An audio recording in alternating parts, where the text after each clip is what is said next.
Clear है? आप हो जाएगा, और 1 आध मिनट में आपका ठीक हो जाएगा। लोगों को आना नहीं चाहिए वैसे। चलो ठीक है, शुरू करते हैं कि द रिपीटेशन के बारे में हम देखेंगे। तो रिपीटेशन के अंदर क्या होता है कि जब किसी भी इमेज के अंदर आपको एलिमेंट्स जो मेरे हैं, जैसे कि अब आपका एक एलिमेंट होगा, कोई भी मेरा एक डिजाइन यहाँ पे बन रहा है, कोई मेरा यहाँ पे पैटर्न बन रहा है, ठीक है? तो उसके अंदर जैसे कि सर्कल है, ये बार बार रिपीट हो रहा है, ये एज एन एलिमेंट काम कर रहा है यहाँ पे मेरा सर्कल। मेरा सर यहाँ पे एक जो सर्कल है वो एज एन एलिमेंट काम कर रहा है, जो कि बार बार रिपीट हो रहा है। तो ऐसी अगर इमेज में आपको कोई भी चीज दिखाई देती है, जैसे कि नाटक के आपने फर्स्ट टाइम का पेपर देखा था, तो उसके अंदर एक इमेज थी जिसके अंदर रिपीटेशन यूज हो रहा था, लेकिन उन्होंने पता नहीं क्यों नहीं कर रखा था वहां पे रिपीटेशन उसका आंसर।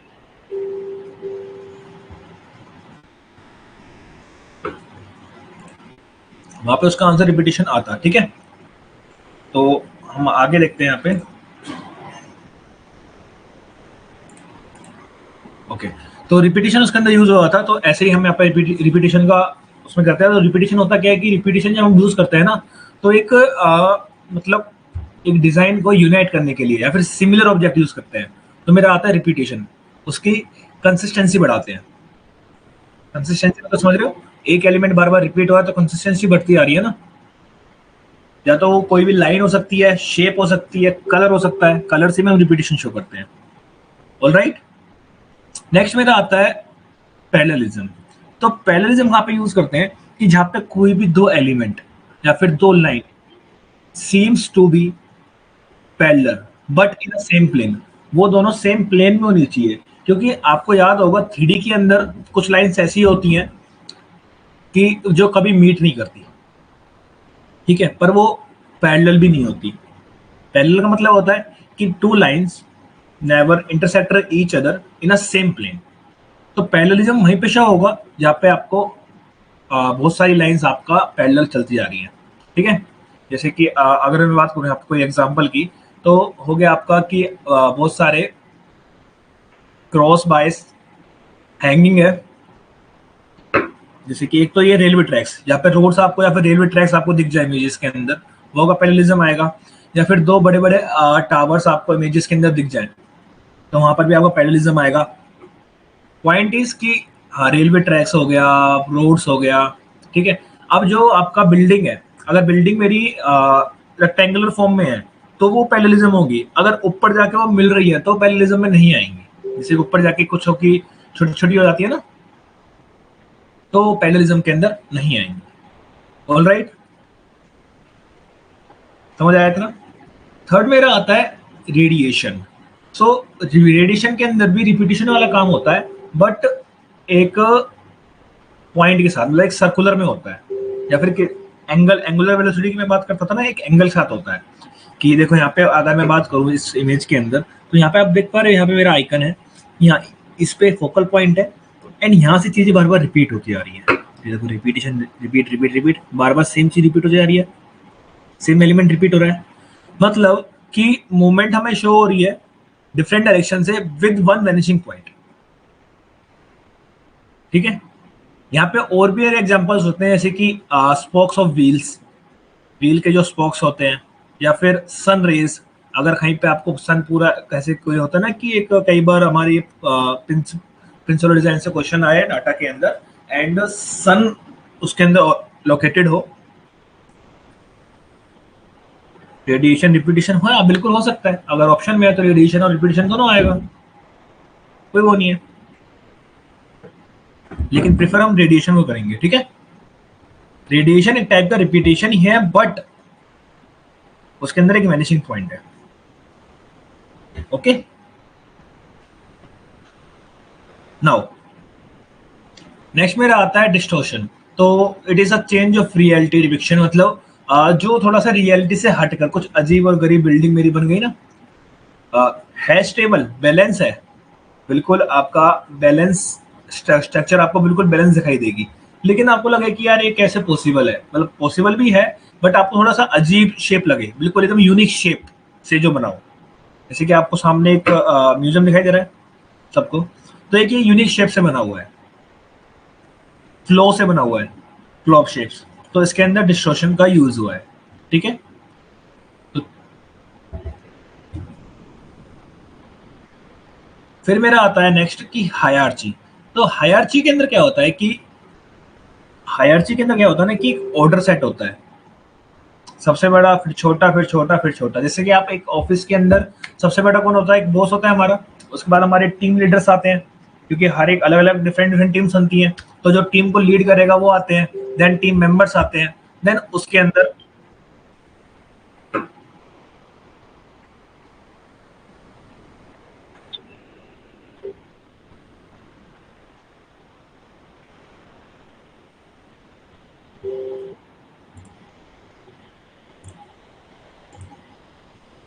वॉइस ठीक है सबकी यहाँ पे मेरी? ओके। तो अ, ऐसा ही है, जैसे हायरार्ची के अंदर क्या होता है ना कि एक ऑर्डर सेट होता है। ऐसे कि अब मैं एक इमेज मेरे को दे दी है, उसके अंदर मल्टीपल लेवल ऑफ लैंडस्केपिंग है, एक बड़ा ट्री है, फिर छोटा ट्री है, फिर उससे छोटा ट्री है, फिर श्रब्स है, फिर हर्ब्स है। तो वो एक हायरार्ची क्रिएट कर रहे हैं, पहले हर्ब्स, फिर श्रब्स, फिर mini trees, medium trees, large trees. समझ आया? जैसे ग्रास हो गई, फिर साइड में जो एक डेकोरेशन वाला पार्क के बाहर आपने आउटसाइड में देखा है, वो हो गया, उसके अंदर उस इमेज के अंदर वो भी है।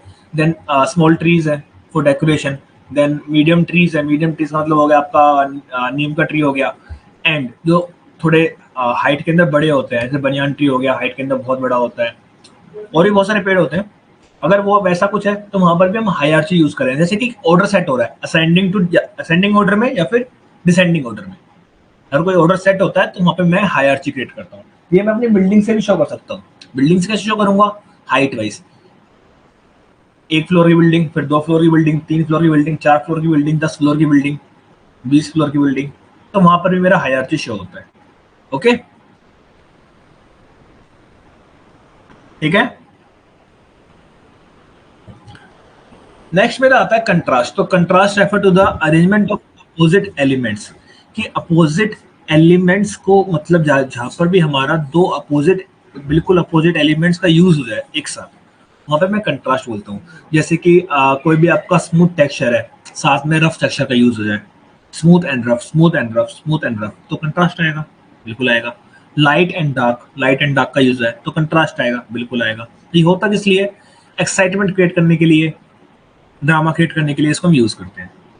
ओके, कि लाइक अगर मैं बताऊं, ब्लैक एंड व्हाइट तो आपने देखा ही होगा।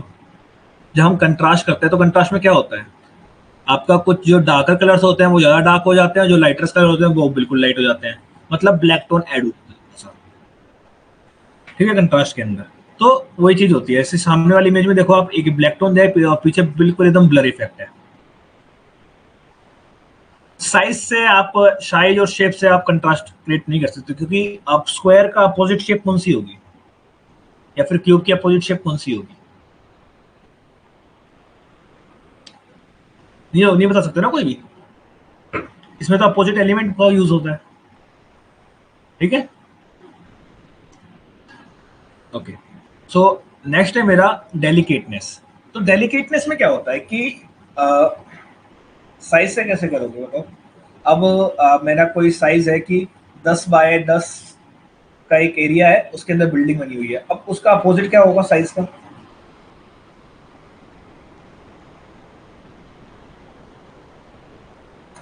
आप साइज से बोलना चाह रहे हो तो मेरे को एक्सप्लेन करो क्या बोलना चाह रहे हो। नहीं नहीं नहीं, बिग एंड स्मॉल का कोई वो नहीं होता, वो मेरा स्केल एंड प्रोपोर्शन के अंदर आएगा, ठीक है। बिग एंड स्मॉल अगर साइज में है वो स्केल एंड प्रोपोर्शन के अंदर आएगा। हाँ, नहीं, opposite elements.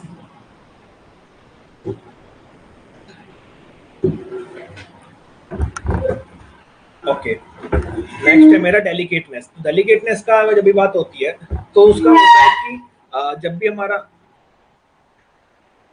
Small and big, that's hierarchy नहीं है वो, small medium big, that's hierarchy. Only small and big hierarchy में नहीं आएगा, ठीक है Sachin. Small medium big hierarchy के अंदर आएगा, स्मॉल एंड बिग खाली हायरार्ची के अंदर नहीं आएगा। ओके, तो नेक्स्ट है मेरा डेलिकेटनेस। तो डेलिकेटनेस को मैं कैसे रेफर करता हूँ, मतलब कैसे अपने डिजाइन के साथ उसको समझता हूँ, कि जब भी आपका, जैसे कि अब मैं अपने बिल्डिंग के अंदर कुछ मटेरियल यूज कर रहा हूँ, जैसे कि अगर मैं ब्रिक भी यूज कर रहा हूँ तो ब्रिक एकदम बिल्कुल या step by step getting bigger, that's hierarchy, या फिर step by step getting smaller, that's hierarchy also. Okay, ascending order, descending order, कुछ भी हो, हायरार्ची। ओके, नेक्स्ट मतलब डेलिकेटनेस की बात कर रहे थे, तो अगर जैसे सपोज मैं ब्रिक यूज कर रहा हूँ, तो ब्रिक एकदम मेरी जो ब्रिक कटिंग है बिल्कुल परफेक्ट कटिंग है, एकदम जो लेजर कट है, ठीक है, सारी की सारी ब्रिक लेजर कट की हम यूज कर रहे हैं। मतलब कहने का है कि जो अपने टेक्सचर के लिए बिल्कुल फाइन हो, उसका टेक्सचर, जैसे कि मैंने एक दीवार पे पेंट किया है, तो हर पूरे वॉल के ऊपर सेम टेक्सचर हो, तो वो मेरी क्वालिटी को डिस्क्राइब करता है। डेलिकेटनेस भी हमारे क्वालिटी को डिस्क्राइब करता है।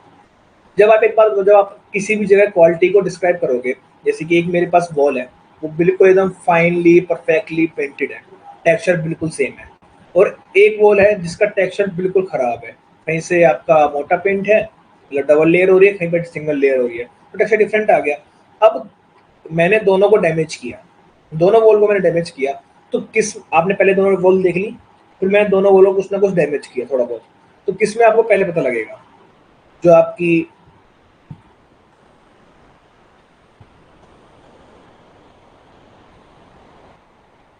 नहीं नहीं यार, कंट्रास्ट के अंदर स्मॉल एंड बिग होता ही नहीं है नीतम,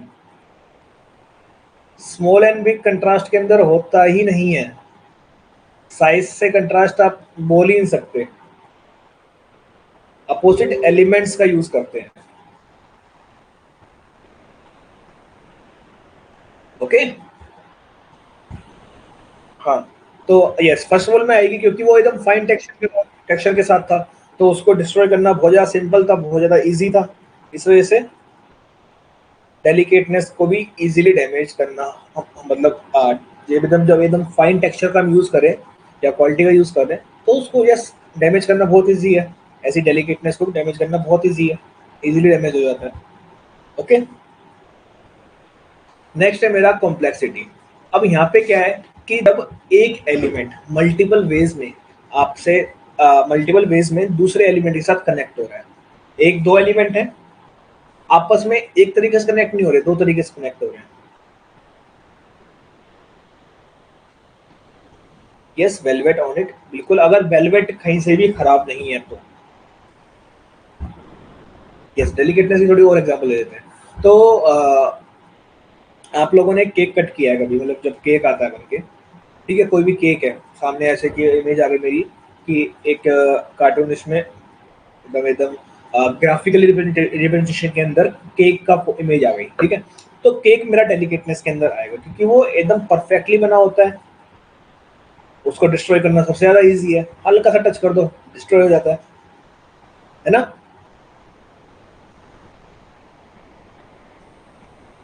ओके, ओके, सो आगे देखते हैं कॉम्प्लेक्सिटी। तो कॉम्प्लेक्सिटी का क्या होता है कि जब आपका एक एलिमेंट दूसरे एलिमेंट के साथ मल्टीपल वेज में कनेक्ट करे, मल्टीपल वेज में ज्वाइन हो, तो उसको मैं क्या बोलूँगा? बिल्कुल एकदम कॉम्प्लेक्सिटी। अब मैंने कोई भी एक इधर अपना एक बिल्डिंग का डिज़ाइन या घर का डिज़ाइन किया, ठीक है, तो उसके अंदर बिल्कुल सिंपल सिंपल एक रास्ता बना दिया। अब दूसरा मैंने घर का डिज़ाइन किया, उसके अंदर मैंने मल्टीपल वेज दिए एंट्री के, एक यहाँ से, एक साउथ एंट्री, एक नॉर्थ एंट्री, एक वेस्ट एंट्री, एक नॉर्थ वेस्ट एंट्री, मतलब मल्टीपल वेज दिए हैं, ठीक है। अब कॉम्प्लेक्सिटी कहाँ पे मेरे को महसूस होगी? जब मैंने मल्टीपल वेज दिए हैं। अब सिंपलिसिटी तो बिल्कुल सिंपल है कि हाँ हाँ जी, यहीं से जाना है, जहाँ पे मेरे पास ऑप्शन ज़्यादा बढ़ जाए वहाँ पे मेरे को कॉम्प्लेक्सिटी आ जाता है, ठीक है। जैसे सामने आपको इमेज दिखाई दे रही है, अब यहाँ पे एक एलिमेंट मल्टीपल वेज में कनेक्ट है दूसरे एलिमेंट के साथ, देखिए, ये भी एक लीफ है, ग्रीन पोर्शन, ये भी ग्रीन पोर्शन है, लेकिन ये येलो वाले के साथ कैसे कनेक्ट हो रहा है? एक से एक साथ मर्ज हो रहा है और एक के साथ ओवरलैपिंग कर रहा है, डार्क डार्क में, लाइट में से यहाँ से मर्ज हो रहा है और यहाँ पे बिल्कुल डार्क हो जा रहा है, तो मल्टीपली कनेक्टेड है। ओके, या फिर अगर मैं कोई और एग्जांपल देना चाहूँ कॉम्प्लेक्सिटी का, तो वही आता प्लानिंग वाला कि एक में ऐसे कि एक ही रास्ता जाने का और एक में मल्टीपल वे से जाने के। अब जैसे सीपी का जो डिज़ाइन हो गया,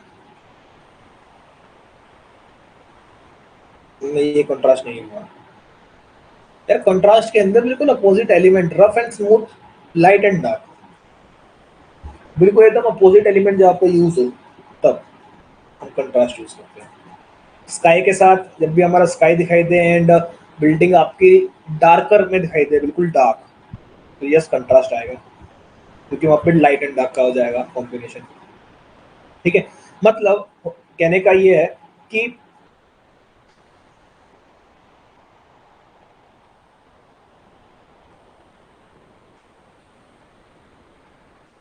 या a tree with many leaves, नहीं ये कॉम्प्लेक्सिटी थोड़ी है। A tree with many leaves complexity नहीं है, तो एक प्रॉपर्टी हो गई यार, वो कॉम्प्लेक्सिटी नहीं है। कॉम्प्लेक्सिटी में हम ये बोल सकते हैं कि हमने बहुत सारे फूल लिए हैं एंड उसमें डिफरेंट डिफरेंट टाइप के फूल फ्लावर लीव्स हैं, एंड वो आप उसको एकदम से मिक्स किया है, दैट्स कॉम्प्लेक्सिटी। ओके, वहाँ पे वैरायटी भी आ जाती है। देखो वैरायटी एंड कॉम्प्लेक्सिटी को आप थोड़ा बहुत सिमिलर बता सकते हो कि वहाँ पे जैसे जहाँ पे हमारा वैरायटी है, अब वैरायटी में क्या है कि वो इंटरकनेक्टेड ना हो तो भी चलेगा, लेकिन जब आपका वैरायटी आपस में इंटरकनेक्टेड हो तो मेरा कॉम्प्लेक्सिटी आएगा। ओके, वैरायटी है, वैरायटी का मतलब समझते हो ना सब, कि हाँ इसमें ये वैरायटी, इसमें ये वैरायटी। जब वैरायटी आपस में मल्टीपल वेज में कनेक्ट हो, वैरायटी के जो एलिमेंट है आपस में मल्टीपल वेज में कनेक्ट हो, तो मेरा वो कॉम्प्लेक्सिटी के अंदर आएगा।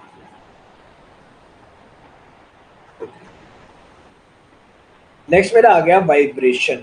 तो वाइब्रेशन कैसे होता है कि वाइब्रेशन डिफाइंस अ, मतलब यहाँ पे आपका बैक एंड फोर्थ मूवमेंट आपको दिखाई दे जाता है कि ऊपर नीचे ऊपर नीचे ऊपर नीचे बार बार हो रहा है, तो यस वाइब्रेशन आएगा। जैसे कि अब हो गया मैंने बहुत सारे, जैसे कि अब मैं बात कर लेता हूँ, अरण्या ग्रुप हाउसिंग सबने देखी है पीवी दोषी की। अब उसके अंदर क्या है, अगर मैं उसके रूफ टॉप छत पे, जैसे कि सिंगल फ्लोर है, डबल फ्लोर है, सॉरी डबल फ्लोर है, एंड उसके ऊपर थोड़ा सा गुमटी बनी हुई है एंड रो हाउसिंग है वो, ripple in water, yes vibration create होता है रिपल इन वाटर। एंड उसके अंदर क्या होगा, अगर मैं उसके एक्सटीरियर के अंदर एक आउटलाइन डालूं, तो ऊपर फिर नीचे, फिर ऊपर फिर नीचे होगा, है ना। या फिर अभी आप नाटा का जब कोई जिसने भी जिसका रिजल्ट आया है, मतलब एक मूवमेंट बनता है ना ऊपर नीचे वाला, यहाँ पे आपको वो शो हो जाएगा, वहाँ पे वाइब्रेशन आएगा। हार्ट बीट का जो एक मूवमेंट आता है, heart beat, heart rate monitor के अंदर, हॉस्पिटल्स के अंदर, वो भी मेरा वाइब्रेशन के अंदर वाइब्रेशन आता है। ओके, तो वहाँ भी वाइब्रेशन है। ओके, नेक्स्ट मेरा आता है सिमिट्री। तो what do you mean by symmetry? Symmetry क्या है कि सिमिट्री मीन्स मेनली सिमिट्री सब बचपन से ही, या फिर आपका 9th 10th क्लास में मैथ में भी होती थी सिमेट्रिकल ऑब्जेक्ट्स। वहाँ पे क्या है कि दो पार्ट जब इक्वली डिवाइडेड हो, तो यस सिमेट्री। अब आपका कोई भी मॉन्यूमेंट आ जाए, जैसे कि आपका हुमायूं टॉम हो गया, ताजमहल हो गया, कुतुब मीनार हो गया, ये सारे के सारे सिमेट्रिकल बिल्डिंग्स हैं। ओके, ताज,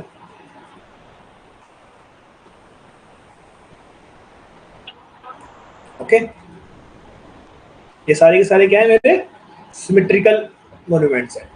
ताजमहल हो गया, रेड फोर्ट हो गया, हुमायूं टॉम हो गया, एंड आपका मतलब मुगल के अंदर सारा के सारा काम सिमेट्री, अधिकतर मोस्ट ऑफ द काम सिमेट्री के ऊपर हुआ है मुगल पीरियड के अंदर। ओके, ओके, नेक्स्ट देखते हैं कि कंटिन्यूटी।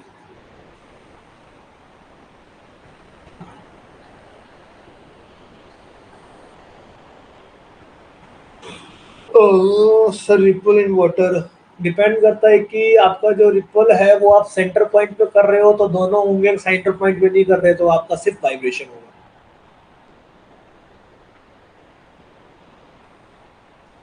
ठीक है, this would be called,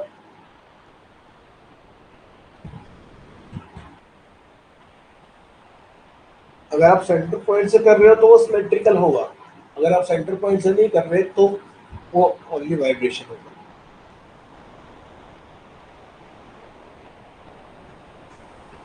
next मेरा आता है कंटिन्यूटी। तो कंटिन्यूटी में आपको कई बार कुछ क्रीपर्स दिखाई देते हैं इमेजेस के अंदर। कुछ क्रीपर्स ऐसे कि जो हमेशा बढ़ते जाते हैं, जिनकी कोई लेंथ नहीं होती। क्रीपर्स का मतलब समझते हैं ना, बेल जो होती हैं, जैसे एक मनी प्लांट भी एक बेल है, या फिर कुछ ऐसे हमारे पास फ्रूट्स हैं जो बेलों पे उगते हैं, ठीक है। एंड कोरोना के अंदर भी कुछ एक बेल वाला का कुछ वो हुआ था। तो कुछ ऐसे आपको अगर क्रीपर्स दिखाई दे जाए इमेज के अंदर, तो वहां पे चुपचाप कंटिन्यूटी के अंदर टिक करके आना है आपको, बिना सोचे समझे, ठीक है। कंटिन्यूटी का मतलब होता है कि बिना कोई अनइंटरप्शन के, या फिर मतलब कोई भी उसमें इंटरप्शन नहीं होनी चाहिए, और वो चलती जा रही है, बीच से ब्रेक नहीं है कहीं भी। उसमें कहीं ब्रेक नहीं लगा हुआ, वो बस चलती जा रही है बेस के। Railway tracks, yes, railway tracks का अगर आपको एंड पॉइंट शो नहीं कर रखा, जैसे क्योंकि रेलवे ट्रैक्स के अंदर भी एंड पॉइंट्स होते हैं, ठीक है। अगर आपको एंड पॉइंट शो नहीं कर रखा, तो यस, वो कंटिन्यूटी के अंदर बिल्कुल आएगा ही आएगा, एंड पैरेललिज्म के अंदर भी आएगा, ठीक है। फिर आता है मेरा डायरेक्शन। तो डायरेक्शन इज दैट कि जब आपको एक मूवमेंट शो, एक तरफ जाने का रास्ता शो, एक एरो शो, तो वहां पे क्या होगा, डायरेक्शन, ओके।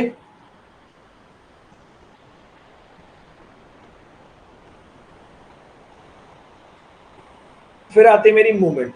मूवमेंट के अंदर वही से, किसी भी चीज से मूवमेंट आपको शो होनी चाहिए। आपके आई लेवल पे एक मूवमेंट आपको शो हो रही है, विद किससे, रोड से। या फिर इसके अंदर देखो एक मूवमेंट शो हो रही है, सर्कुलर मूवमेंट जा रही है अंदर की तरफ। एंड किसी को नहीं पता, हो सकता है कि जितना अंदर हम जाते जाए, वो और ज्यादा अंदर गहराई होती जाए उसकी, है ना। तो वहाँ पे मूवमेंट शो हो रही है। अब आपका स्टेयर केस आपको इमेज के अंदर दे दी, तो यस, मूवमेंट शो होगी। रोड आपको दे दिया, मूवमेंट शो होगी। रेलवे ट्रैक दे दिया, मूवमेंट शो होगी। तो वही कि पहली बात तो, एक इमेज के अंदर मल्टीपल क्या होंगे, प्रिंसिपल ऑफ डिजाइन। ये तो सबको पता लग गया होगा कि मल्टीपल प्रिंसिपल ऑफ डिजाइन होते हैं,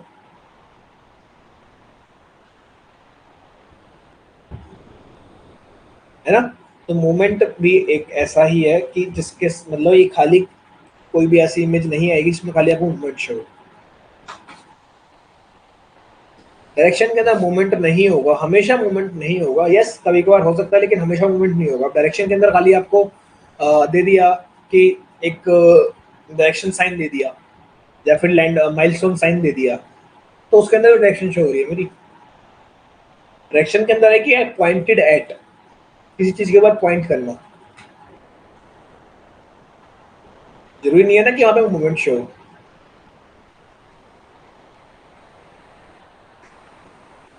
यस, अब डायरेक्शन तो हम उससे भी बता सकते हैं कि जैसे कि अब आपको पता है, एयर डायरेक्शन को डिटरमाइन करने के लिए हर एक पहले होता था कि घर के ऊपर एक एरो लगा होता था, वो रोटेटरी एरो, जिससे हमें पता लग जाता कि यहाँ पे इस साइड एयर की डायरेक्शन है, तो वहां पे मूवमेंट छोटी शो हो रही है। नॉट ऑलवेज, मूवमेंट के अंदर भी, अब इसके अंदर बताओ क्या डायरेक्शन बताओगे, सर्कुलर डायरेक्शन थोड़ी होती है कुछ। सर्कुलर के अंदर मूवमेंट हो रही है, तो आप डायरेक्शन कैसे बताओगे, है ना।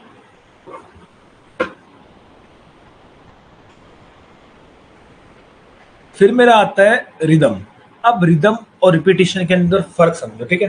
रिपीटिशन के अंदर क्या है कि हर एक एलिमेंट, सिमिलर एलिमेंट आपका रिपीट हो रहा है हर एक पर्टिकुलर टाइम के बाद।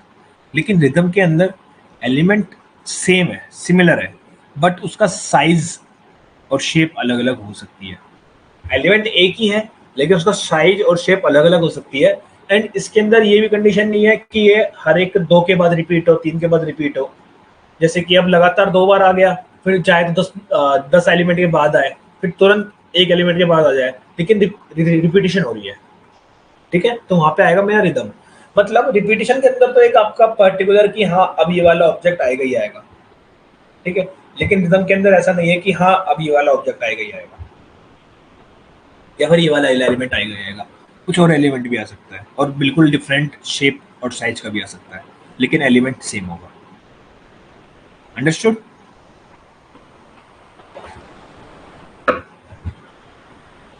ओके। नेक्स्ट है मेरा फ्लो।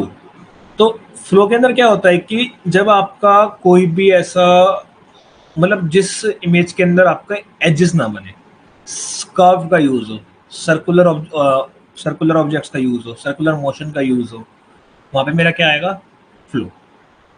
वाटर का जैसे वाटर के अंदर कभी भी आपने नदी के अंदर एज बनते देखे हैं? कभी भी नदी के अंदर एज नहीं बनते देखे ना आपने, तो वहां पे भी फ्लो यूज हो रहा है। फ्लो क्या है कि एक free hand drawing without any as.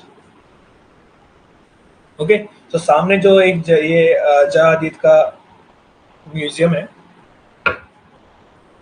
Haider Ali the centre, ठीक है। म्यूजियम ये एक मतलब ऑडिटोरियम है, अंदर म्यूजियम नहीं है, ऑडिटोरियम एक टाइप का, हैदर अली द सेंटर है ये का। तो इसके अंदर कहीं भी आपको एज दिखाई नहीं देंगे, इवन इसके इंटीरियर के अंदर भी आपको एजेस दिखाई नहीं देंगे, ठीक है। बहुत शानदार बना हुआ है। एंड इसके अंदर ना थोड़ा सा अगर मैं बताऊं तो आपको ब्राउन ब्राउन सा एक ऑडिटोरियम है, पूरा अंदर ब्राउन इंटीरियर है इसका, ठीक है। स्किन एंड ब्राउन कलर की जो शेड होती है ना, ओक शेड, ओकर शेड, उस टाइप का इंटीरियर है। एंड बाहर से पूरा आपका पैरामेट्रिक डिजाइन में आता है, ग्लासेस का यूज हुआ है, एंड पूरा कर्व है। ये आपका कहाँ पे था, मतलब किसी ना किसी, याद नहीं आ रहा यार, अभी तो थोड़ा था। हैदर अली द सेंटर आपका ये ईरान के आसपास एक कंट्री है, उसमें ईरान के आसपास एक कंट्री है, हाँ बाकू, बाकू में, यस बाकू, ठीक है। नेक्स्ट मेरा आता है ऑर्डर। तो अब हायरार्ची के अंदर आपने एक ऑर्डर पढ़ा जिसमें आपका असेंडिंग और डिसेंडिंग ऑर्डर क्रिएट हो रहा है। यहाँ पे ऑर्डर इस ऐसे एक ऑर्डर को बोलेंगे जैसे कि आपके जो एलिमेंट्स है वो एक परफेक्ट ऑर्डर के अंदर अरेंज्ड है, ना असेंडिंग ना डिसेंडिंग, एक परफेक्ट जहाँ पे उनको होना चाहिए वहां पे वो अरेंज है। जैसे कि आप लाइब्रेरी के अंदर मैं बात करता हूँ, तो जब लाइब्रेरी आपकी परफेक्टली अरेंज होती है तो आपको बुक ढूंढने में ज्यादा दिक्कत नहीं आती है। तो वो एक ऑर्डर सेट कर दिया ना वहाँ पे कि हाँ, हिस्ट्री की बुक इस रैक में रखी जाएंगी, मैथमेटिक्स के इस रैक में, ओके। तो उसको मैं बोलता हूँ एक ऑर्डर, एक neat and clean arrangement of elements, ठीक है। ऑर्डर, ऑर्डर का सबसे अच्छा एग्जांपल लाइब्रेरी है, परफेक्टली अरेंज लाइब्रेरी। क्योंकि अगर आप रैंडमली बुक रख दोगे तो आपको कभी ढूंढ ही नहीं पाओगे, इतनी सारी बुक्स होती हैं, कब तक ढूंढ पाओगे, है ना। इसलिए आप लोगों ने जब भी कभी लाइब्रेरी गए होगे तो जो आपका जो लाइब्रेरी को मैनेज करता है वो भी ये बोलता है कि इसको हिस्ट्री वाले पीरियड के अंदर रखना है, अगर हिस्ट्री की ही बुक है तो, मतलब जिस सब्जेक्ट की बुक है उस रैक के अंदर रख के आना, ओके।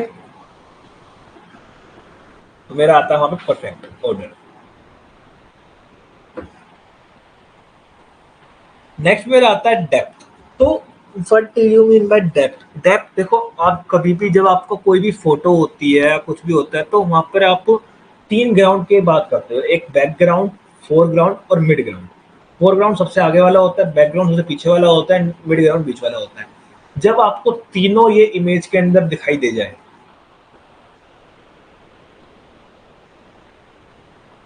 बिल्डिंग के अंदर देखो, सामने आपको बिल्डिंग दिखाई दे रही है, परफेक्टली ऑर्डर्ड है, मतलब जैसे कि विंडो जहाँ पे आपको चाहिए वहां पे ही है, जहाँ पे आपको कॉलम प्लेसमेंट होनी चाहिए वहां पे ही है, बीच में कोई भी कॉलम हटानी है यहाँ से, मतलब जैसा कि आपका एक टिपिकल डिजाइन होता है ना, वो आपको जब दिख जाए कि यस, एक सीरीज बन, एक रिपीटेशन बन रही कॉलम की, उस रिपीटेशन पे चल रहा है, वहां पे रिदम यूज नहीं हो रही, ठीक है। विंडोज की एक रिपीटेशन बन रही है, उसी रिपीटेशन पे चल रही है, वहां पर भी नहीं हो रही, तो उसको मैं बोलता हूँ परफेक्टली ऑर्डर्ड, ओके। सब बिल्डिंग में नहीं होता, ऊपर वाली बिल्डिंग में बता दो ऑर्डर है।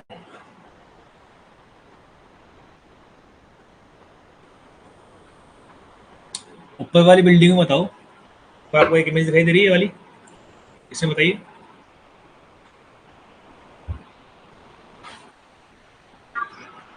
बस फिर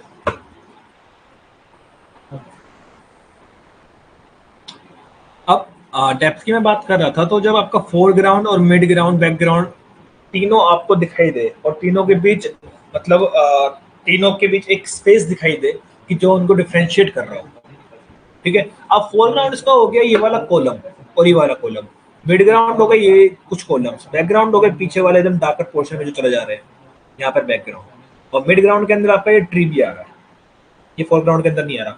मतलब जब आपकी डिटेलिंग तीन पार्ट में डिवाइड हो, फोरग्राउंड के अंदर मोर डिटेलिंग, मिड ग्राउंड के अंदर माइन्यूट डिटेलिंग एंड बैकग्राउंड के अंदर जीरो डिटेलिंग, जब आपकी यूज हो तो उसको मैं क्या बोलूंगा, डेप्थ, जहाँ पे हमारी डेप्थ शो हो रही है, ठीक है। डेप्थ मेनली हमारा जब भी हमारा पर्सपेक्टिव ड्राइंग बनाते हैं तो उसके अंदर में हमारी डेप्थ शो होती है, अगर वो इंटीरियर ड्राइंग नहीं है तो।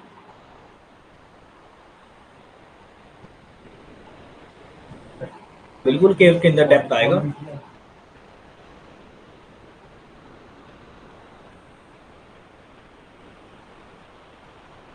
ठीक है, और ये अगर वो इंटीरियर ड्राइंग नहीं है तो यस उसके अंदर डेप्थ शो होती है, पर्सपेक्टिव ड्राइंग्स।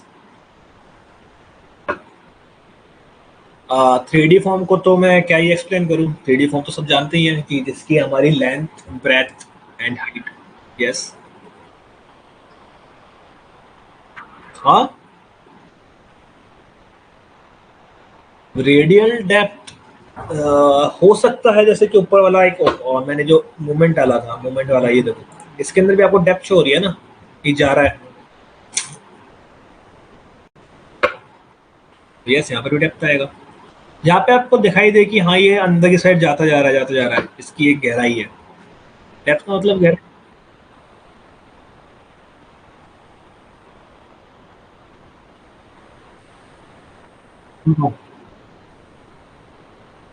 बिल्कुल है।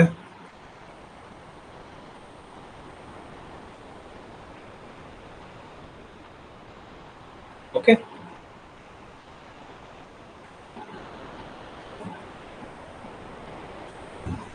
3D फॉर्म का मैं क्या बताऊँ, 3D फॉर्म के अंदर वही है कि जिसकी लेंथ, विड्थ एंड हाइट तीनों चीज हो, उसको मैं 3D अपना ऑब्जेक्ट बोलता हूँ। 3D फिगर के अंदर वो मेरा आता ही आता है। ओके, नेक्स्ट आता है मेरा एम्फेसिस। तो एम्फेसिस क्या है?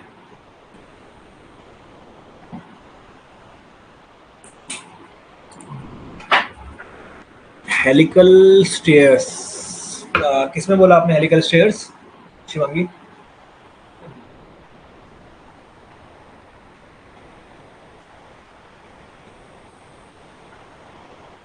हाँ बिल्कुल, हेलिकल स्टेयर के अंदर मूवमेंट भी आएगा, डेप्थ भी आएगा, रेडियल डेप्थ।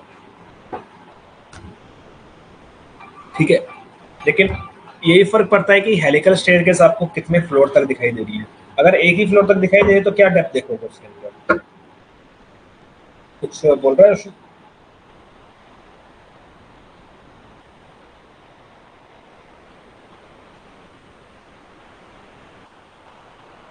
ओके, तो एम्फेसिस जो है मेरा, एम्फेसिस के अंदर क्या हो रहा है कि यहाँ पे हमारा क्या है कि एलिमेंट सेम है या एलिमेंट भी डिफरेंट हो सकता है। मतलब क्या है कि एक फोकल पॉइंट क्रिएट होता है, एक इंटरेस्ट बनता है कि एक जगह पे आपको ध्यान जाता है। जैसे कि यहाँ पे मैं देख पा रहा हूँ तो ब्लैक वाले को कोई नहीं देख रहा, लेकिन व्हाइट वाले जो आपका चेस का है वो उसको सब देख रहे हैं, मतलब चेस की जो गोटी है उसको सब यहाँ पे फोकस उस पर ही जा रहा है जो व्हाइट वाला है, लेकिन ब्लैक वाले को इतना फोकस क्रिएट नहीं हो रहा। यही सेम बीच में अगर मैं ब्लैक रख देता और साइड में व्हाइट रख देता तो यस ब्लैक वाले पे जाता। तो ऐसा नहीं है कि सेंटर पे ही जा रहा है, अगर ये साइड में भी होता तो भी हमारा व्हाइट वाले पे ध्यान जाता। मतलब uncommon uncommon element in the other elements, या the elements that's outstands from the others. हाँ, अगर एक फ्लोर की बिल्डिंग, एक फ्लोर का आपका हेलिकल स्टेयरकेस है तो यस नहीं होगा।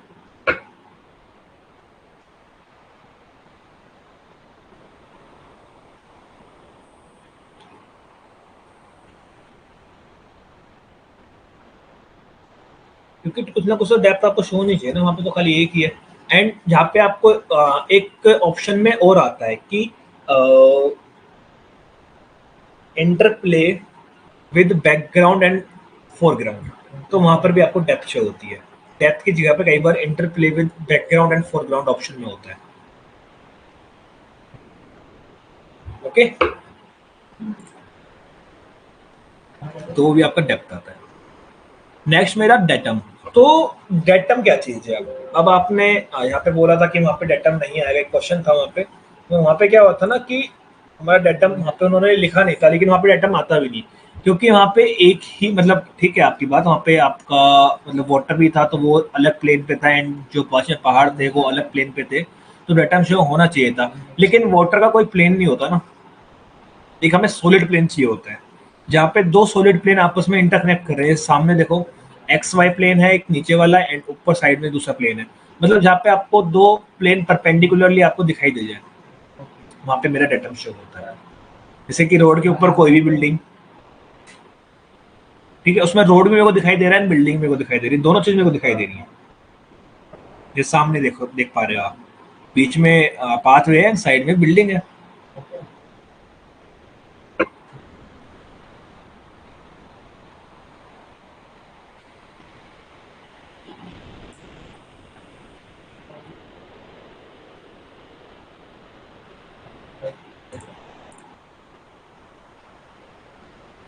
तो यार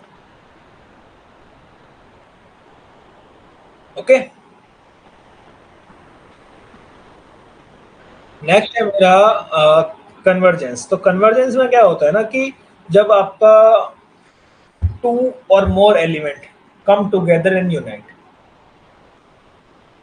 दैट्स कॉल्ड कन्वर्जेंस। यूनाइट का मतलब होता है कि जब दो और मोर एलिमेंट आपस में जाके एक पॉइंट पे जाके मिल जाए, तो उसको बोलो कन्वर्जेंस। जैसे पर्सपेक्टिव में क्या होता है कि डिफरेंट डिफरेंट लाइंस अलग अलग डायरेक्शन से आती हैं, एंड एक पॉइंट पे जाके मिल जाती है, कन्वर्ज हो जाती है। ठीक है, तो कन्वर्ज हो जाती है, तो उसका मतलब हो गया मेरा आपका कन्वर्जेंस। ठीक है, तो two and more element come together and unite, different different direction से आएगी, एक जगह पे जाके मिल जाएंगी, कन्वर्जेंस मेरा ऑप्शन ठीक हो जाएगा। और ये मेनली आपका जितने, ये वाला ऑप्शन डेप्थ भी होगा। ठीक है, लेकिन अगर ये आपका देखो, डेप्थ हर पर्सपेक्टिव ड्राइंग के अंदर नहीं आएगा। इंटीरियर की पर्सपेक्टिव ड्राइंग्स हैं, उसके अंदर आप डेप्थ नहीं लिख सकते, लेकिन इंटीरियर की पर्सपेक्टिव ड्राइंग्स के अंदर आपका कन्वर्जेंस आएगा ही आएगा।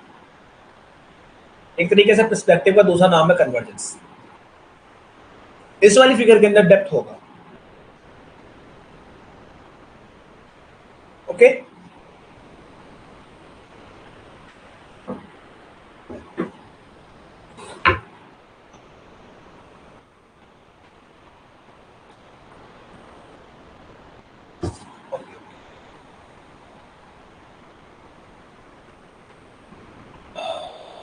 एटम इसके अंदर बोल सकते हैं, बट मतलब क्लियर डेटा हमें शो नहीं हो रहा, तो उसको ना हम थोड़ा सा साइड रखेंगे। यह सिमेट्री है, नहीं सिमेट्री नहीं है, क्योंकि मेरे को जो इमेज क्लिक की गई है वो यहाँ पे और यहाँ पे सेम नहीं आ पा रहा है, तो सिमेट्री नहीं आएगा। अगर यहाँ पर भी ये वाला ऑब्जेक्ट होता तो यह सिमेट्री आता।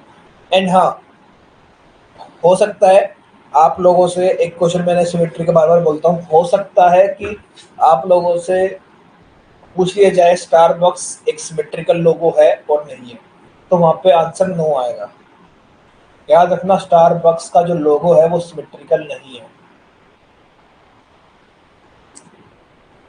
या वो असिमेट्रिकल है।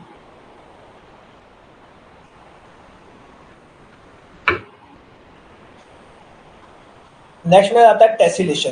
तो टेसिलेशन एक टाइप का पैटर्न है, एक यूनिक पैटर्न जिसको मैं बोलता हूँ। जरूरी नहीं है कि हर बार वही शेप बने, पर एक ये यूनिक पैटर्न है। तो इसके अंदर क्या होता है ना कि हम एक 2D शेप्स का यूज करते हैं। ठीक है, 2D शेप्स का यूज करके पैटर्न क्रिएट करते हैं, एंड वो शेप्स रिपीट होती हैं without any gap and overlap. ये सामने देखो, आपको कहीं भी आपको गैप दिखाई दे रहा है?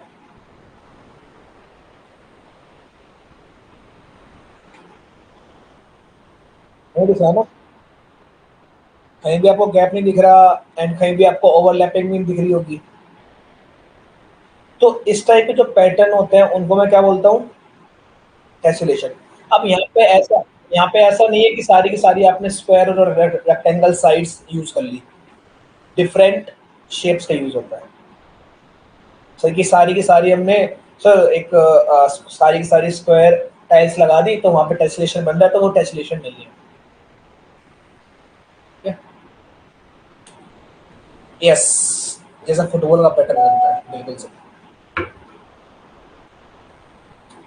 या फिर बक फ्लोरेंस मिनिस्टर, ऐसी है ना वो आपका जो कार्बन का एलोट्रॉप है, वो भी इसका एग्जांपल है। बाकी फुटबॉल का जो पैटर्न होता है सेम, वो बिल्कुल डेसोलेशन का है। ओके,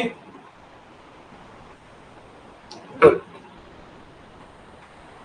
नेक्स्ट मेरा आता है ट्रांसफॉर्मेशन। तो ट्रांसफॉर्मेशन में क्या होता है कि विदाउट लूजिंग योर कॉन्सेप्ट, ये मेनली रीडिजाइन बिल्डिंग के लिए यूज होता है। तो विदाउट लूजिंग योर कॉन्सेप्ट, आपका मतलब without losing your identity and concept, आपका जो बिल्डिंग है वो चेंज हो जाए, डिजाइन चेंज हो जाए, लेकिन उसका कॉन्सेप्ट लूज नहीं होना चाहिए। जैसे कि अब उसके अंदर टाइल पहले कैसी लगी थी, अब मैंने डिफरेंट टाइल यूज कर दी, या फिर पहले कुछ मतलब इसमें मेनली हमारा क्या होता है, रीडिजाइन होता है। जब बिल्डिंग को हमारी जरूरत होती है रिकंस्ट्रक्शन की,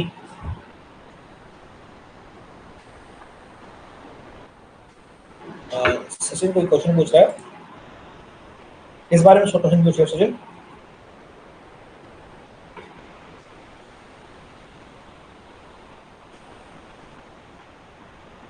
तो ठीक है। जब भी हमारी मतलब कोई रीडिजाइन करते हैं ना किसी बिल्डिंग को, रिनोवेशन करते हैं, किसका नाम क्या है? इस बिल्डिंग का कोई नाम नहीं है, ओनली रैंडम बिल्डिंग है कोई भी। ओके, जस्ट एग्जांपल है। बाकी अगर आपको इसका सबसे अच्छा एग्जांपल लिखना है तो आप राजपाथ और कर्तव्यपात को देखो। पहले जो राजपाथ था अब कर्तव्यपात हो गया, तो वो ट्रांसफॉर्मेशन का इस समय सबसे अच्छा एग्जांपल है। विदाउट लूजिंग द कॉन्सेप्ट, आपके रोड्स थोड़े चौड़े हो गए हैं, पाथवेज अच्छे हो गए हैं, लेकिन आपकी स्ट्रीट लाइट्स चेंज हो गई हैं, बट कॉन्सेप्ट सेम है। क्योंकि रेड सैंडस्टोन पहले यूज कर रहा था, रेड सैंडस्टोन अभी यूज कर रखा है। पहले भी सीधा बिल्कुल आपका इंडिया गेट से पूरा दिखाई देता था आपको रेड फोर्ट, सॉरी का राष्ट्रपति भवन, और अभी भी राष्ट्रपति भवन पूरा आपको सामने सामने इंडिया गेट से दिखाई देता है।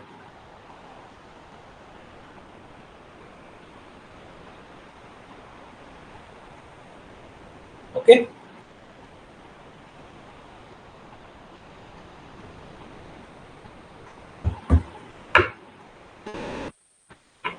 फिर मेरा आता है एक्सिस। तो जहां पर भी आपको वर्टिकल एक्सिस मतलब कुछ ऐसा एलिमेंट दिखाई दे जाए जो वर्टिकल एंड हॉरिजॉन्टल एक्सिस के अंदर बने हो, तो वो एक्सिस है, मतलब एक्स एंड वाई प्लेन के अंदर बने हो।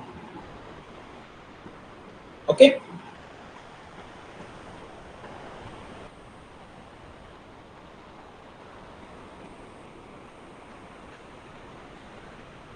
ऑब्जेक्ट ये आपको सामने दिखाई दे रहा है, ठीक है, मान लिया मैंने आपकी बात।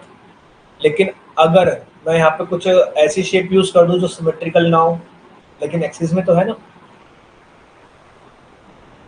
Yes, these two shapes are also symmetrical, but अगर यहाँ पे मैं कोई ऐसी इमेज यूज कर दूं जो सिमेट्रिकल इमेज नहीं है, बट एक एक्सिस में तो है। जैसे कि एक लाइन आपकी है खड़ी, ठीक है, तो नंबर ऑफ, जैसे कि आप असेंबली हॉल के अंदर बहुत सारे बच्चे खड़े हैं, तो वहां पर एक एक्सिस के अंदर तो खड़े हैं ना, तो वो क्या वो सिमेट्री है, सिमेट्रिकल खड़े हैं? ऐसा तो नहीं है, लेकिन एक एक्सिस के अंदर तो खड़े हैं। ओके,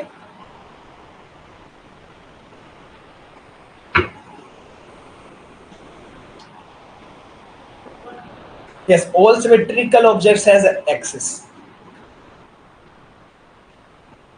बिल्कुल, सिमेट्री सिमेट्री हमारे हमेशा एक्सिस के साथ बनेगी, लेकिन कोई जरूरी नहीं है कि एक्सिस में हमेशा सिमेट्री। बिल्कुल सही। नेक्स्ट मेरा आता है स्केल एंड प्रोपोर्शन। तो स्केल एंड प्रोपोर्शन आप क्या समझते हैं? एक मिनट में दिखा देता हूँ, एक बार ये पूरा कंप्लीट हो जाए फिर मैं आपको जो डाउट्स रहेंगे उनको मैं सॉल्व करूँगा, ठीक है?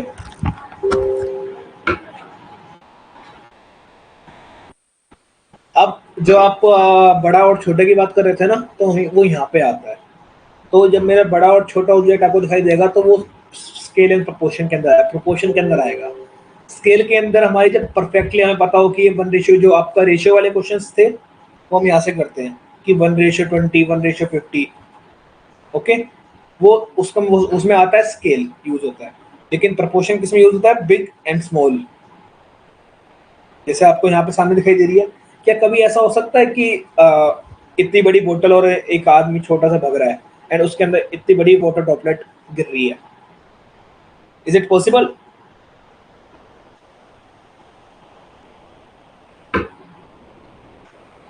ये पॉसिबल है क्योंकि वो आदमी है जो वो बहुत दूर है और इसके अंदर कंट्रास्ट शो हो रहा है,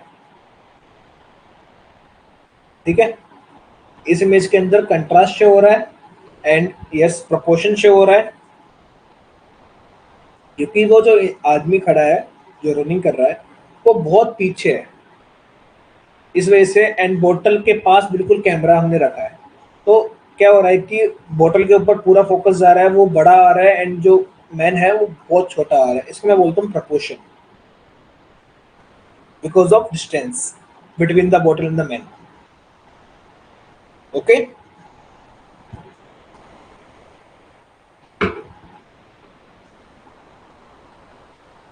फिर मेरा आता है प्रोक्सीमिटी।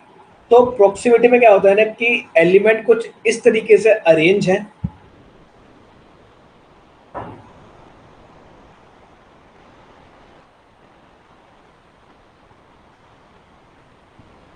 नहीं नहीं, इस इमेज के अंदर कंट्रास्ट हमें शो हो रहा है, कंट्रास्ट का साइज से कोई लेना देना ही नहीं है। Black light, dark and light, dark and light show हो रहा है ना, स्काई से हमें लाइट मिल रही है लेकिन नीचे वाला जो मैन है वो आपको क्लियर दिखाई दे रहा है? नहीं दिखाई दे रहा। बोतल का लेवल क्लियर दिखाई दे रहा है? बिल्कुल एकदम डार्क दिखाई दे रहा है ना। एंड आपका जो सैंड है, लैंड है, वो भी आपको एकदम डार्क दिखाई दे रही है, यस। कंट्रास्ट हमें वहां से पता लगा,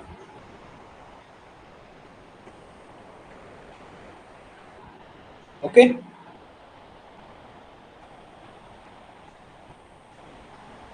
यस, सिर्फ इस इमेज में दिख रहा है हमें कंट्रास्ट,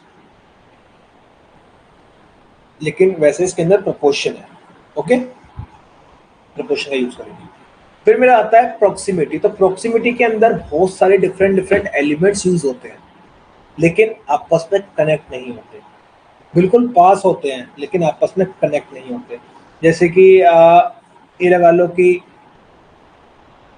क्या बोलूँ मैं आपको, देखो इसका एग्जांपल मैं सोचता हूँ।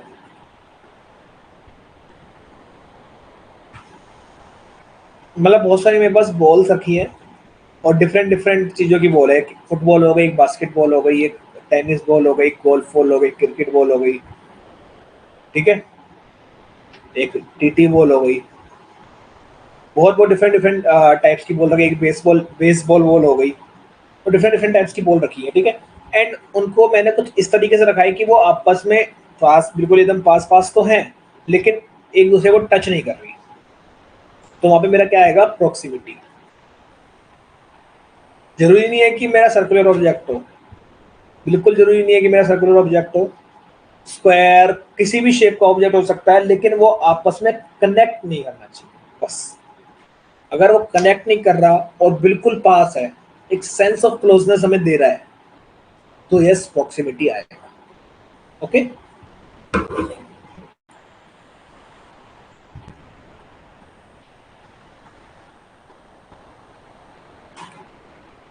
नेक्स्ट मेरा आता है सिमिलैरिटी। तो सिमिलैरिटी का क्या होता है कि elements that's are identical to each other and can be group. मतलब एलिमेंट्स सेम है, सेम बिल्कुल एलिमेंट्स यूज रखे हैं, बस उनका शेप एंड सॉरी शेप बोल रहा हूँ, उनका साइज अलग कर दिया है, जैसे कि उनको स्केल अप कर दिया है। एक मेरा है जैसे कि मेरे पास दो गाड़ियां हैं, एक छोटे बच्चों वाली लैम्बोर्गिनी, एक बड़ी गाड़ी लैम्बोर्गिनी, दोनों एक साथ खड़ी हैं।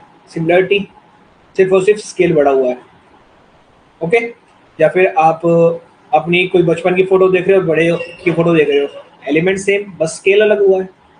ओके, वहां पे भी हमारी सिमिलरिटी आएगी। या फिर ये जो आपको सामने दिखाई दे रही है, जरूरी नहीं है कि हमेशा स्केल अप हो, सेम भी हो सकते हैं, बट यहाँ पे क्या हुआ, कलर अलग हो गए तो सिमिलरिटी आ गया, रो हाउसिंग हो गई। कलर डिफरेंट होते हैं, सिमिलरिटी आता है, सिमिलर प्लानिंग होती है, सिमिलर सब कुछ होती है। ऊपर वाली इमेज के अंदर सिमिलरिटी, हाँ हो सकता है, क्योंकि यहाँ पे सारे सर्कुलर ऑब्जेक्ट्स यूज हुए हैं। अगर यहाँ पे हमारा एक भी बीच में स्क्वायर या रेक्टेंगल ऑब्जेक्ट होता तो नहीं होता।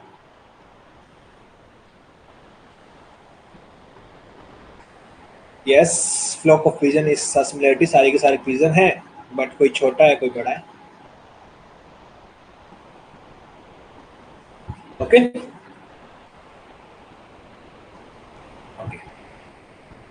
नेक्स्ट आता है मेरा आपका हार्मनी एंड यूनिटी। तो यहाँ पे क्या होता है कि जब डिफरेंट एलिमेंट्स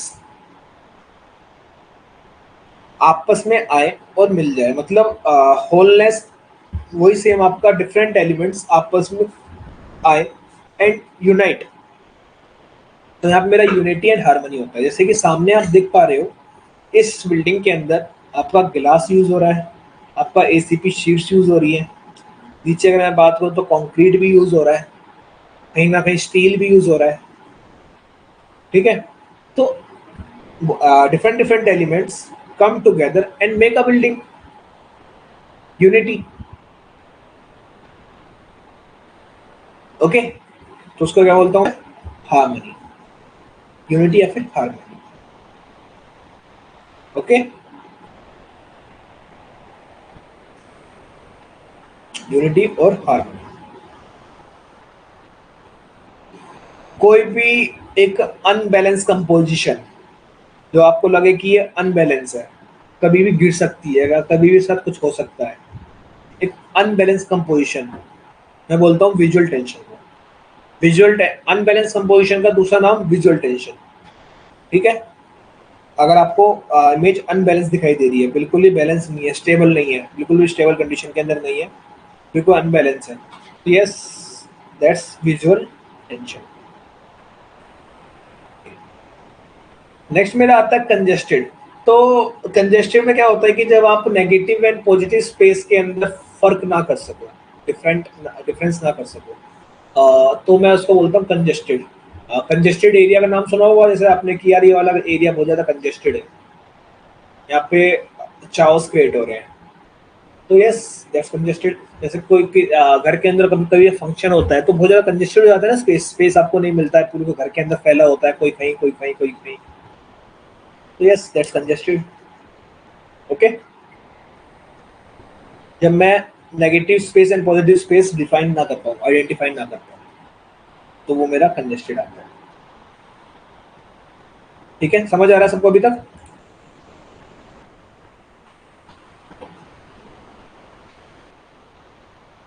या बोलिए।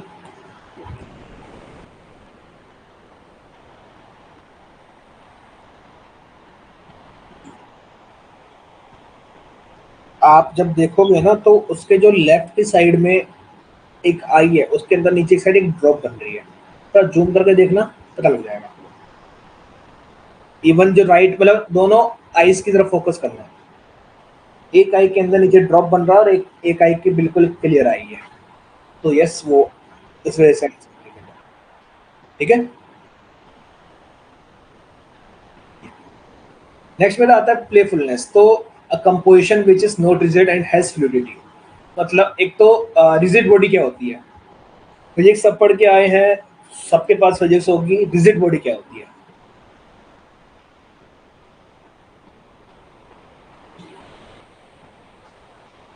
यस, कोई बताना चाहेगा बट इज रिजिड बॉडी?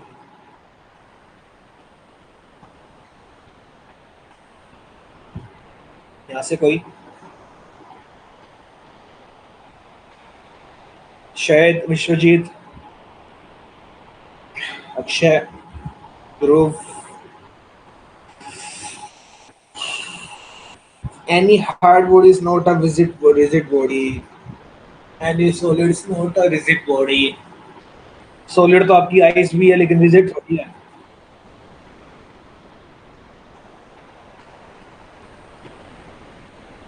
कुछ भी हो जाए वो अपनी शेप चेंज ना करे, अपना वेट लूज ना करे, ना शेप चेंज करे ना अपना वेट लूज करे। जैसे कि अब एक वुडन ब्लॉक है छोटा सा, या फिर कोई भी पत्थर है एक हार्ड बिल्कुल मेटल, चलो ठीक है हम एक मेटल का पीस लेते हैं, सबको छोड़ दो, आयरन मेटल का पीस लिया मैंने, थ्रो किया नॉर्मल थ्रो, ना वो कुछ हुआ उसको, ना उसने वेट लूज किया ना उसने शेप चेंज की। जैसे वो शेप चेंज कर देगा वैसे वो रिजिड बॉडी से बाहर चला जाएगा। ठीक है, तो वो रिजिड बॉडी होती है जो अपना शेप चेंज ना करे ना अपना मास लूज करे। ठीक है, उसको मैं बोलता हूँ अपना रिजिड बॉडी। तो ऐसी कंपोजिशन जो कि मेरी रिजिड नहीं है, मतलब वो अपनी शेप और मास लूज कर सकती है, ऐसी कंपोजिशन जो अपना शेप चेंज कर सकती है, बट उसके अंदर फ्लूइडिटी फ्लो, मतलब एक फ्लो भी होना चाहिए, फ्लो के साथ जो अपनी शेप लूज कर रही है धीरे धीरे करके।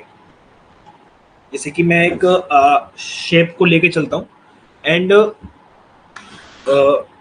एक फ्लो के साथ, जैसे सामने आपको दिखाई दे रहा है, इसने अपनी शेप चेंज कर ली। जैसे कि पहले यहाँ पे क्या था, एक परफेक्टली ट्राइंगल था, धीरे धीरे करके कुछ ट्राइंगल्स टूट गए, बिखर गए, कुछ छोटे हो गए, या फिर किसी का एक किनारा टूट गया, धीरे धीरे करके वहां पे जाके ये पॉइंट बन जाते हैं।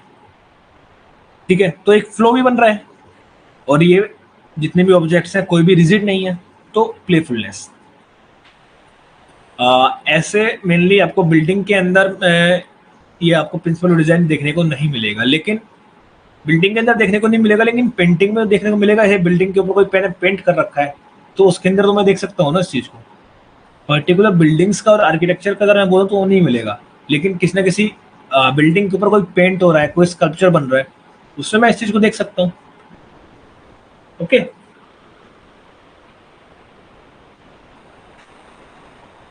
जैसे कि क्रिकेट बॉल हो गई, क्रिकेट बॉल को जब मैं थ्रो करता हूँ तो बहुत बार वो अपनी शेप लूज कर देती है, तो वो रिजिड बॉडी नहीं है, एक फ्लो ही बन रहा है, एक फ्लो के साथ जाती है।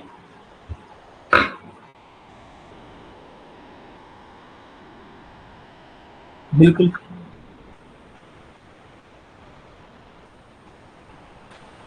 सामने ये सिमेट्री है या नहीं है, ये वाली ऑब्जेक्ट, लेकिन बैलेंस है क्योंकि स्टेबल है। स्टेबल कंडीशन में इक्विलिब्रियम, इक्वलाइज्ड है, इक्वलाइज्ड टेंशन है, इक्विलिब्रियम कंडीशन के अंदर है। ये असिमेट्रिकल बैलेंस है, एक मेरा होता है सिमेट्रिकल बैलेंस, एक मेरा होता है असिमेट्रिकल बैलेंस। ये असिमेट्रिकल बैलेंस है। ओके,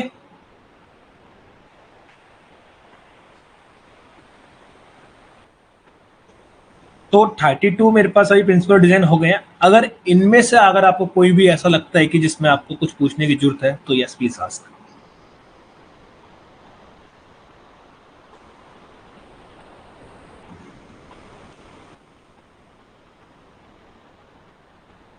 हाँ, किसके? अच्छा, एक्सिस का एग्जांपल तो सिमेट्री नहीं है। ओके,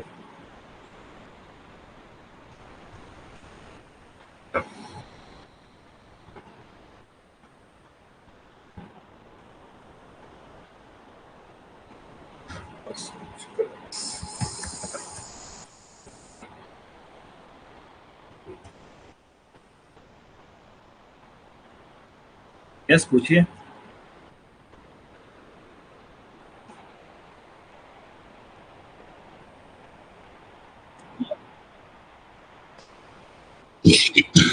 बिल्कुल, दीजिए, पहले मैं डेटा बता देता हूँ फिर मैं आता हूँ। डेटम के अंदर क्या होता है ना कि देखो, जब भी आपका दो प्लेन का आपस में इंटरकनेक्शन हो, एक आपका हॉरिजॉन्टल प्लेन हो गया, मेनली वर्टिकल प्लेन हो गया, तो जब इन दो प्लेन्स का आपस में इंटरकनेक्शन हो, रोड्स और बिल्डिंग्स आपको दोनों एक इमेज में दिखाई दे, या फिर ट्रीज एंड रोड्स आपको ये दोनों एक इमेज में दिखाई दे, तो यस वो डेटम में आता है। ओके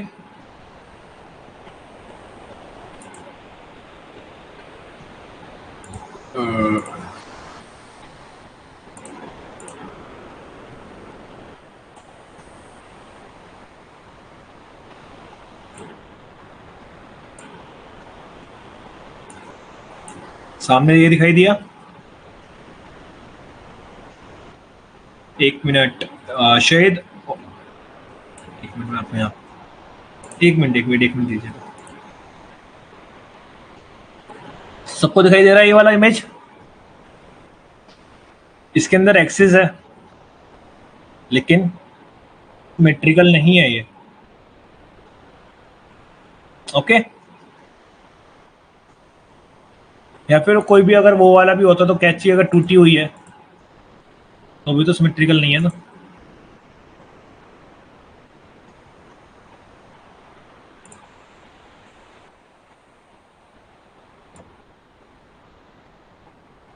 नहीं एक्सिस यार वहां पे आपका डायगोनल नहीं थी लेकिन एक एक्सिस तो थी। इसको अगर मैं फ्रंट व्यू से देखूंगा तो एक्सिस मेरे को दिखाई देगी।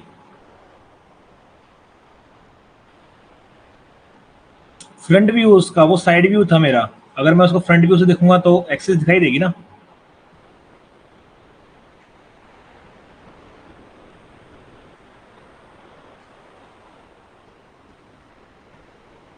प्रॉक्सिमिटी में जरूरी नहीं है, प्रॉक्सिमिटी के अंदर जरूरी नहीं है हमेशा सिमिलरिटी हो। अगर मेरा circular object and square object के साथ प्रॉक्सिमिटी बन रही है तो उसके अंदर कैसे होगा? ठीक है शिवांगी। Next distortion connected. तो डिस्टोर्शन कनेक्टेड के डिस्टोर्शन कनेक्टेड डिस्टोर्शन बता दो।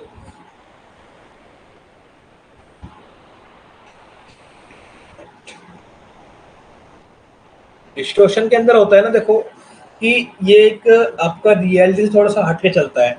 यहाँ पे आपको बेसिक शेप्स का यूज नहीं मिलेगा, डिफरेंट डिफरेंट शेप्स का यूज मिलेगा, जो कि शेप्स आपने आज तक नहीं देखी होंगी। वो एक यूनिक शेप्स होंगी कि कर्व के साथ आपका प्लेन लाइन चल रही है, स्ट्रेट लाइन चल रही है, लेकिन साथ में कर्व से चल रहे हैं, तो वहां पे आपका डिस्टोर्शन का यूज होगा। ठीक है, जो आपके इजीली नोटिस में आ जाएगा। ठीक है,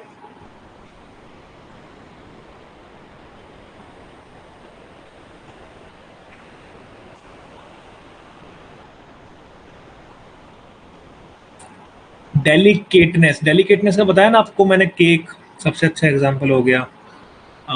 चेरी ऑन अ केक, जो बोलते हैं ना cherry on a cake, cake के ऊपर चेरी रख दी, बिल्कुल एकदम परफेक्ट, तो जिसका टेक्सचर बिल्कुल एकदम स्मूथ हो एंड उसको डिस्ट्रॉय करना उतना ज़्यादा इजी हो, इसका बोलता हूँ डेलिकेटनेस। एंड कॉम्प्लेक्सिटी का, ठीक है बताता हूँ कॉम्प्लेक्सिटी।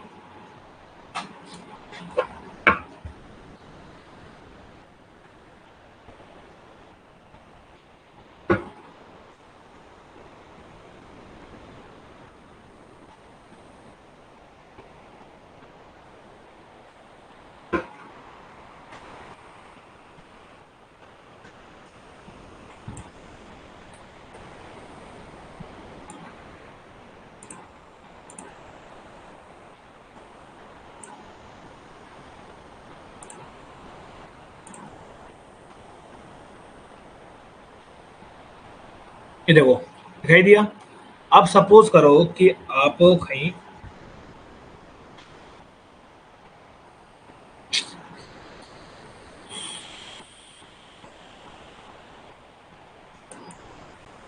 इस इमेज के अंदर ही एक आपका सीपी है, दिल्ली का एक पार्ट है, एंड इसके अंदर जाने के मल्टीपल वेज है। एक रास्ता ये है, 1 2 3 4 5 6 7 8 9 पूजा 10, 8 यानी 10 रास्ते हैं इसके अंदर जाने के।